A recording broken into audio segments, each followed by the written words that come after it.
अभी जो बदलाव हो रहे हैं ये बदलाव कई प्रकार के हो सकते हैं। पहला, चेंज इन स्टेट, उसकी स्टेट में बदलाव आ सकता है। चेंज इन कलर और even evolution of a gas, वहां पर कोई गैस भी निकल सकती है। जैसे आप जानते हैं जब हम दो चीजों को रिएक्ट करवाते हैं, 9th में आप पढ़ चुके हैं कि कोई भी जो रिएक्शन करवाते हैं उसमें साइड में एक गैस इवॉल्व होती है, रिलीज होती है। तो इस तरह से एवोल्यूशन ऑफ गैस भी इसमें हो सकता है चेंज के अंदर।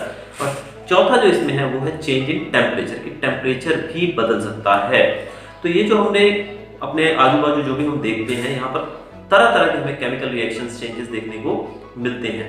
तो अब हम आगे पढ़ेंगे इसी चेंजेस को कुछ और माध्यम से। अगला हमारा टॉपिक है केमिकल इक्वेशंस। अब केमिकल इक्वेशन जो है उसको समझने के लिए हम क्या करेंगे, जो हमने ऊपर रिएक्शन किया अभी मैग्नीशियम का और ऑक्सीजन का, उसी रिएक्शन को हम नीचे लिखते हैं। जैसे कि आप अपनी बुक के पेज नंबर 2 पे देख सकते हैं, मैग्नीशियम प्लस ऑक्सीजन।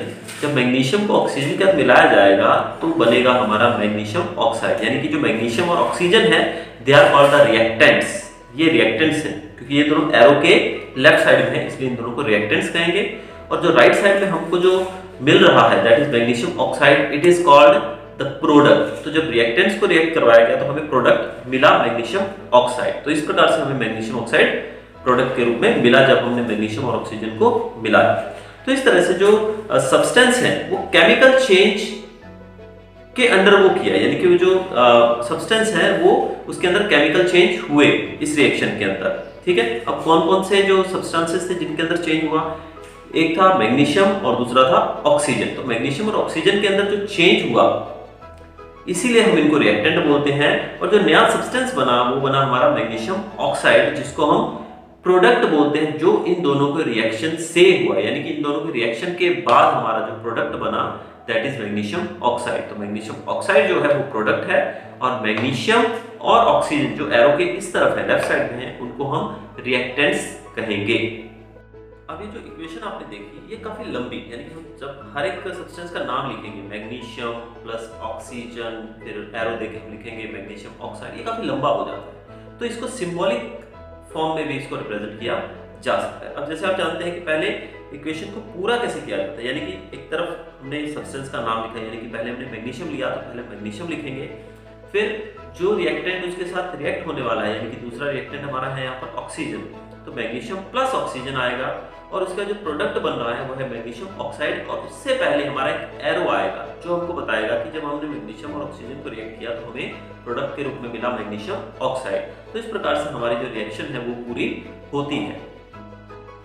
अगला हमारा टॉपिक है राइटिंग अ केमिकल इक्वेशन। अब केमिकल इक्वेशन को लिखने का क्या तरीका होता है, अभी जैसे हमने पढ़ा ऊपर magnesium plus oxygen will give magnesium oxide, ये तो हमने एक मतलब काफी लंबे फॉर्म में लिखा, लेकिन इसको शॉर्टली लिखने का तरीका क्या है।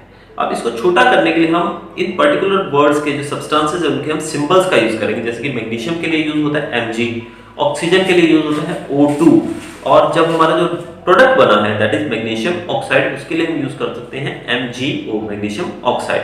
तो इस प्रकार से हमारा जो ये रिएक्शन है ये सिंबॉलिक फॉर्म में भी पूरा हो जाएगा और इसी को हम केमिकल रिएक्शन बोलेंगे। लेकिन क्या आपकी जो बुक में दिया गया है 1.2 Mg plus O2 will give MgO, क्या ये केमिकल इक्वेशन है?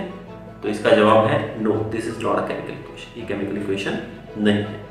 केमिकल इक्वेशन को पूरा करने के लिए, यानी कि केमिकल इक्वेशन को बनाने के लिए सबसे पहले ये जरूरी है कि जो दोनों तरफ, यानी कि जो एरो से पहले यानी कि रिएक्टेंट और प्रोडक्ट जो है, इन दोनों के अंदर जो नंबर ऑफ एटम्स हैं हर एक सब्सटेंस के दैट शुड बी सेम। यानी कि आप जानते हैं कि magnesium plus oxygen will give magnesium oxide. अब आप इसको अपनी बुक के अंदर देखिए जरा, तो मैं आपको समझाऊं कि कैसे किया जाता है। जो इक्वेशन 1.2 है उसको देखिए आप, तो उसमें आप देखेंगे Mg प्लस O2 यानी कि मैग्नीशियम प्लस O2, यहाँ पर Mg कितना है, 1 है। अब आप एरो के उस तरफ चले जाइए तो वहां पर भी आप देखेंगे MgO लिखा है, तो MgO के अंदर Mg कितना है, 1 है। यानी कि एरो के इधर यानी कि रिएक्टेंट्स में भी Mg 1 है और प्रोडक्ट में भी Mg 1 है। और दूसरा जो हमारा रिएक्टेंट है वो O2 that is oxygen, oxygen का फार्मूला रहता है O2। लेकिन जब हम प्रोडक्ट में जाते हैं तो वहां पे हमारे O2 नहीं है बट O एक ही है। तो आप देख रहे हैं कि यहाँ पर जो इक्वेशन है this is not a balanced equation. तो इस तरह की इक्वेशंस को हम बोलते हैं skeletal chemical equation. This is called skeletal chemical equation. अब इसको जब हम बैलेंस कर देंगे then we can call it a chemical equation. हमारा अगला टॉपिक है बैलेंस्ड केमिकल इक्वेशंस। अब इसके लिए सबसे पहले हमें पढ़ना पड़ेगा law of conservation of mass. Law of conservation of mass क्या बताता है आपको, जो कि हम 9th में पढ़ चुके हैं। ये बताता है कि mass can neither be created not destroyed. Mass को हम क्रिएट भी नहीं कर सकते हैं और डिस्ट्रॉय भी नहीं कर सकते हैं, बस उसको हम एक फॉर्म से दूसरे में चेंज कर सकते हैं। तो इसको समझने के लिए हम देखेंगे कि एग्जैक्टली ये है क्या। ठीक है, ये तो साइंटिफिक जो इसकी डेफिनेशन थी वो मैंने आपको बताई, लेकिन एग्जैक्टली अगर आपको समझना है तो कैसे समझ में आएगा देखेंगे। देखिए कि जो हमारा रिएक्टेंट है और जो प्रोडक्ट है, यानी कि जो एरो के लेफ्ट साइड का जो पार्ट है और राइट साइड का जो पार्ट है, यानी कि Mg प्लस O2 वाला जो पार्ट है और एरो के दूसरा पार्ट यानी कि MgO, इन दोनों पार्ट्स के अंदर जो नंबर ऑफ एटम्स हैं ईच सब्सटेंस के, क्या वो सेम है? लेकिन हम देखते हैं कि वो दोनों जगह सेम नहीं है, तो हम कह सकते हैं कि ये बैलेंस्ड इक्वेशन नहीं है। अब इसके लिए हम एक और एग्जांपल लेंगे। अब एग्जांपल मैं आपको दे रहा हूं आपकी बुक का एक्टिविटी 1.3 का, that is zinc plus sulphuric acid will give zinc sulphate plus hydrogen. जब आप जिंक को सल्फ्यूरिक एसिड के साथ रिएक्ट करवाते हैं तो आपको मिलता है जिंक सल्फेट, और साथ में आपके एक गैस इवॉल्व होती है जो है हाइड्रोजन गैस। अब ये जो है इसको हम सिंबॉलिक फॉर्म में लिखेंगे तो बनेगा Zn plus H2SO4 will give ZnSO4 plus H2। यहाँ पर Zn जिंक है, H2SO4 सल्फ्यूरिक एसिड है और ZnSO4 जो है वो है जिंक सल्फेट और H2 जो है वो है हाइड्रोजन गैस। तो ये हमारी इक्वेशन पूरी हुई, दैट इज इक्वेशन नंबर 1.3। लेकिन आप यहाँ पर पाएंगे कि जो जिंक है Zn, वो इक्वेशन के दोनों तरफ ही एक ही है। जिंक आप देखेंगे तो इक्वेशन के लेफ्ट साइड में भी एक ही है और राइट साइड में जाएंगे तो वहां भी आपको जिंक एक ही मिलेगा। That means we don't have any problem with zinc. Zinc दोनों तरफ बैलेंस्ड है, तो जिंक के लिए हम कुछ भी चेंज ना करें तो चलेगा। लेकिन हम बाकियों की बात करें तो अगर देखें हम इसमें H2 रिएक्टेंट में भी एक ही है और प्रोडक्ट में भी एक ही H2 है। अब दूसरा बात करें हम SO4 जो है वो दोनों तरफ एक ही है। अब इस इक्वेशन को आप अच्छे से अगर जांचना चाहें कि ये सही है गलत है तो इसके लिए आप एक बॉक्स बना सकते हैं जो आपकी बुक में दिया गया है, 1.3 एक्टिविटी के नीचे दिया गया है। एक तरफ आप लिखेंगे सब एलिमेंट्स का नाम जो इस इक्वेशन के अंदर प्रेजेंट है। तो आप जानते हैं कि पहले जिंक है, फिर हाइड्रोजन है, फिर सल्फर है, फिर ऑक्साइड है। ठीक है जी, तो ये चारों का आपने नाम लिख दिया। अब उसके बाद आप सामने इसके नंबर ऑफ एटम्स लिखेंगे ऑन लेफ्ट हैंड साइड, यानी कि जो रिएक्टेंट्स के अंदर जो इसके नंबर ऑफ एटम्स है वो लिखेंगे। जिंक 1 है, H 2 है, S 1 है और O भी 4 है। अब हम जाएंगे opposite side, that is the right side of the equation. Right side में हम जाएंगे तो वहां पर Zn 1 है, H 2 S 1 है और O भी 4 है, यानी कि दोनों सिमिलर आ रहे हैं, यानी कि दोनों की जो गिनती है नंबर है वो दोनों सेम है। So we can say that this is a balanced chemical equation. तो इसको हम केमिकल इक्वेशन कह सकते हैं। आगे हम एक और एग्जांपल लेते हैं जिसमें हमने लिया Fe plus H2O will give Fe3O4 plus H2। This is your chemical equation number 1.4। यहाँ पे हमने लिया Fe plus H2O ion plus water will give ferrous oxide plus hydrogen gas.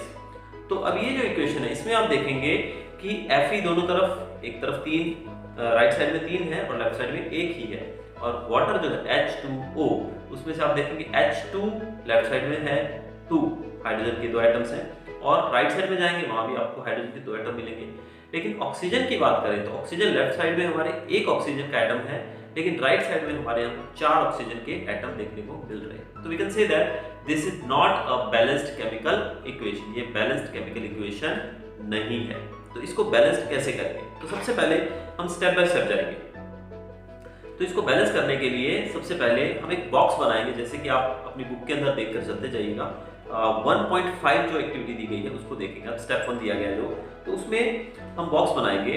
अब इस बॉक्स बनाने के बाद आपको कुछ चेंज नहीं करना है बॉक्स के अंदर, ठीक है? कुछ भी चेंज आपको नहीं करना है। जो आपके ऊपर दिया गया है इक्वेशन के अंदर वो सेम चीजें आपको नीचे उतारनी है, जैसे कि Fe plus H2O, then arrow देके Fe3O4 plus H2। तो ये हमने सेम टू सेम नीचे उतारा। ये हमारा फर्स्ट है। अब सेकंड स्टेप में हमको क्या करना है? List the number of atoms of different elements present in the unbalanced equation. अब आपको एक बॉक्स बना के, जैसे आपने ऊपर का इक्वेशन मैंने किया था जिंक वाला, उसमें जैसे आपने किया था एक बॉक्स बना के लेफ्ट हैंड साइड और राइट हैंड साइड वाला, वैसा एक बॉक्स बनाना है। एक तरफ आपको लिखना है एलिमेंट्स का नाम, दूसरा बॉक्स आएगा रिएक्टेंट्स का यानी कि लेफ्ट हैंड साइड का, तीसरा बॉक्स आएगा राइट हैंड साइड का जिसको हम प्रोडक्ट्स भी कहते हैं। तो एलिमेंट्स में हम देखते हैं कि पहला है आयन Fe, दूसरा है हाइड्रोजन, तीसरा है ऑक्सीजन। अब इनकी गिनती करें तो पता लगता है कि जो लेफ्ट हैंड साइड में आयन 1 है लेकिन राइट हैंड साइड में आयन 3 है। हाइड्रोजन लेफ्ट हैंड साइड में 2 है, राइट हैंड साइड में भी 2 है। ऑक्सीजन लेफ्ट हैंड साइड में 1 है, राइट हैंड साइड में 4 है। यानी कि यहाँ पे हमें हाइड्रोजन तो बैलेंस्ड है लेकिन ऑक्सीजन और आयन को हमें बैलेंस करने की जरूरत है। अब उसको कैसे करेंगे, इसके लिए हम थर्ड स्टेप उठाते हैं। थर्ड स्टेप जो है वो शुरू करते हैं हम।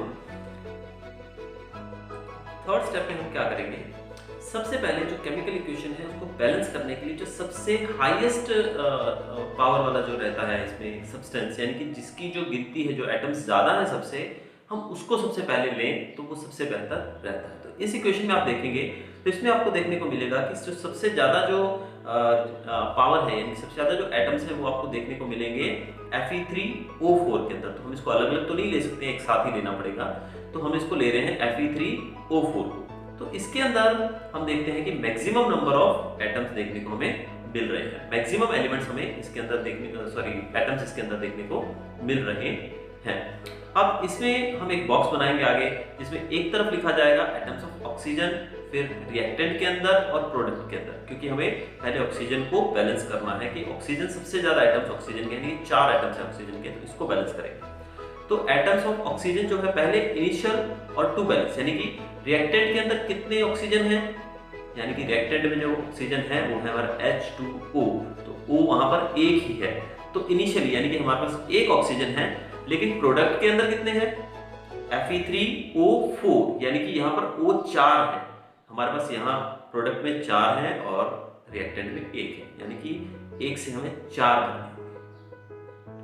तो 1 से 4 करने के लिए हम क्या करेंगे, हम रिएक्टेंट को जो H2O है, हम O को अकेले को 4 से मल्टीप्लाई नहीं कर सकते, लेकिन हम पूरे को यानी कि H2O को पूरे मॉलिक्यूल को हम 4 से मल्टीप्लाई करेंगे, तो ये बन जाएगा 4H2O। ये 4H2O क्यों बना, क्योंकि हमें ऑक्सीजन जो है उसको बैलेंस करना है सबसे पहले, क्योंकि ऑक्सीजन सबसे ज्यादा एटम्स वाला सब्सटेंस है।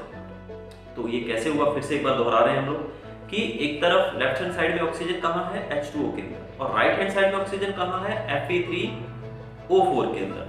तो H2O के अंदर ऑक्सीजन 1 है और प्रोडक्ट के अंदर Fe3O4 के अंदर ऑक्सीजन 4 है। तो 1 का हम 4 कैसे करेंगे, 1 का 4 करने के लिए हम क्या करेंगे, उसको 4 से मल्टीप्लाई कर देंगे। तो what we will do here, H2O को 4 से मल्टीप्लाई कर देंगे। अब फिफ्थ स्टेप में हम देखेंगे कि हमें आयन को बैलेंस करना है। आयन Fe मतलब आयन। तो आयन जो है राइट साइड में कितने हैं आयन के atoms, 3, there are 3 iron atoms. तो 3 है, लेकिन जो लेफ्ट साइड है हमारा प्रोडक्ट में 3 है, लेकिन लेफ्ट साइड में हमने आयन 1 ही लिया है, Fe 1 ही है।